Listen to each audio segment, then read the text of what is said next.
নমস্কার। আজ বলবো 27 বছর পর খুশির মেজাজে কিন্তু শনিদেব। এই 3 রাশি পাবে শনিদেবের উজাড় করা আশীর্বাদ। বর্তমানে শনিদেব কিন্তু উত্তর ভাদ্রপদ নক্ষত্র অর্থাৎ নিজের নক্ষত্রেই কিন্তু অবস্থান করছেন।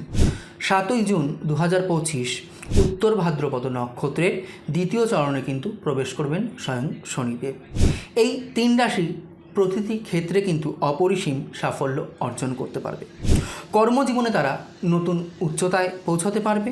স্বাস্থ্য সম্পর্কিত তাদের যে সমস্যাগুলো ছিল, এই স্বাস্থ্য সম্পর্কিত সমস্যাগুলো থেকে কিন্তু ধীরে ধীরে মুক্তি পেয়ে যাবে। পরিবার ও বন্ধুদের সঙ্গে সম্পর্ক কিন্তু আরও দৃঢ় হবে এবং আরও গভীরতম হবে। উচ্চশিক্ষা গ্রহণের যে স্বপ্নগুলো ছিল সেগুলো কিন্তু ধীরে ধীরে বাস্তবে কিন্তু রূপ নেবে। এই 3 রাশির জাতক এবং জাতিকা হলো বৃষ রাশি, কর্কট রাশি এবং কিন্তু তুলা রাশি। তুমি কোন রাশির জাতক বা জাতিকা? কমেন্ট সেকশানে কিন্তু লিখে জানাতে আমাকে একদমই ভুলো না। আর যদি আমার ভিডিওটি ভালো লেগে থাকে একটি লাইক, একটি শেয়ার অবশ্যই কিন্তু করে দিও। নমস্কার।